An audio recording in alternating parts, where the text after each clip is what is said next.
advantage here as well. Verne in the 200 pounds versus the Bruisers 260 pounds. Well, as you know, Bruiser and Adonis were the champions before. They had their misunderstanding, and then they got back together again, and they make quite a team. They're rugged. Yes, they were pretty effective as the BC Blondes, too, for quite a while. I don't think Costas has gone to his hairdresser lately. He's not too blonde now. No, that's true. Well, if you'll remember, Dean Ho did a little barbering on the Bruisers a while back. And as you can see, the Bruiser is starting to wind up. When I was on the phone last week, people were phoning up wishing Dean good luck. I mean, they saw how mad he was. I haven't seen him that mad in many, many years. Well, Jack, I will be talking with Bruiser Costa and Terry Adonis right after this match, and I would like, if you wouldn't mind, to just stay at ringside when I'm talking. I had a fan give me something, and I'll reveal it during the interview, but I'd like you to be watching the interview if you don't mind. Okay.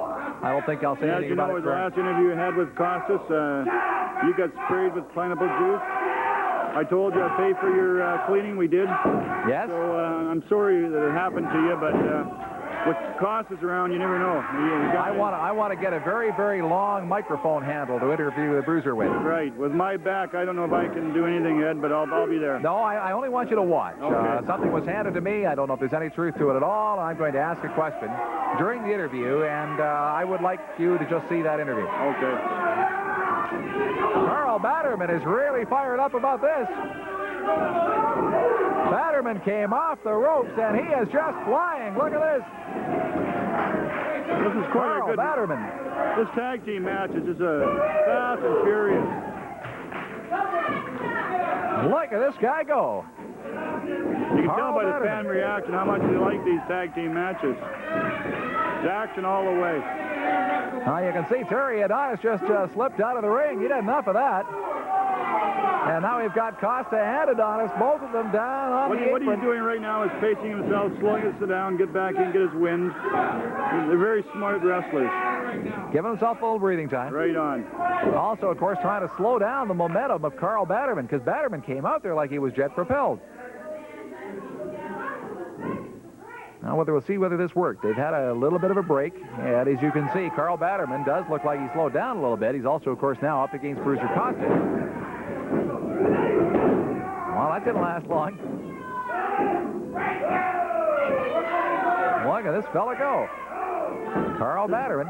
This Batterman really impresses me. He's really... He's got looks like he's got the ability. There. He's got it locked right in.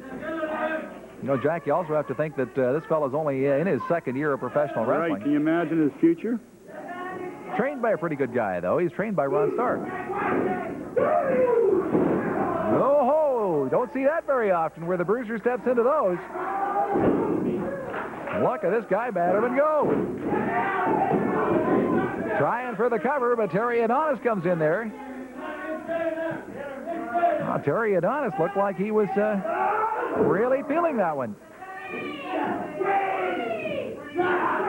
But during last week's match, our tag team match, people asked me why I wasn't at ringside. Well, my back is sore, but standing in front of me was Ron Starr, who was going to jump into that ring if it got out of hand, and it didn't get out of hand.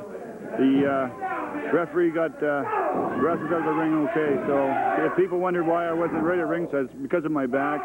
But Ron Starr was in front of me and was going to jump in at any time. So I'd like to thank him for that.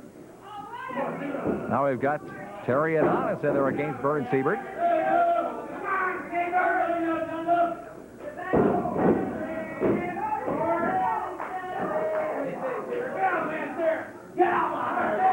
Now Terry Adonis, our referee is referee Bruce Brown telling Adonis to stay out of Verne Siebert's hair. And he said it a few times. Terry Adonis is starting to get mad about that, but I noticed they're still hanging on to the hair pretty well. Right. And, oh, boy, Karl Batterman's in there again. So what they're doing now is getting the referee out of the way. The referee can't see what's happening. Now, I can't get up there and do this. I can tell the referee after, but I can't get in the ring now. This guy's my, Batterman's got a real temper. And there is a 3 count. That's it. 1, 2, 3.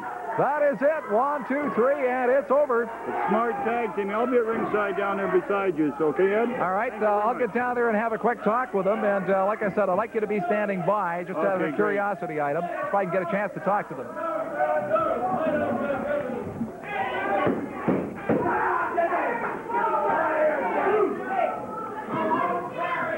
Well, Terry Adonis, come back over here for just a second here.